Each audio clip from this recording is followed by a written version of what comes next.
Olá, feras! Eu sou a professora Silvia Meira, da equipe de História do BJ Colégio e Curso. Na preparação para os vestibulares, ao ler o conteúdo de História, tente entender a história como um processo e não como se os fatos estivessem isolados, sem qualquer ligação. Se você fizer um esforço para entender o processo histórico, a prova de História vai ficar muito mais simples para você. Vamos ver um exemplo? Imagina que nós estivéssemos estudando o final do Império Romano e a transição para a Idade Média. Esse período você vê a passagem do escravismo da Antiguidade Ocidental para a servidão das sociedades europeias ocidentais na Idade Média. Você acredita que a passagem do escravismo para a servidão ocorreu de uma hora para outra, foi? Você está pensando errado.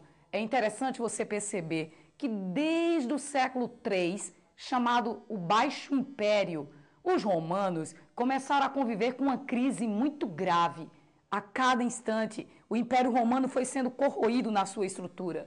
Aquela crise, a partir do século III, é conhecida genericamente como a crise do escravismo. Aos pouquinhos, o número de escravos começou a ser reduzido. Isso já foi o resultado de uma crise no exército que prejudicou as conquistas de novos territórios. E assim, o número de escravos foi sendo reduzido.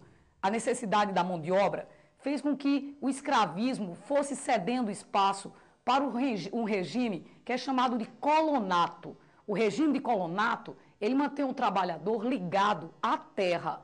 Assim, quando finalmente no século V, o Império Romano do Ocidente entrou em colapso diante das invasões dos bárbaros germanos, tradicionalmente, você vai entrar na Idade Média.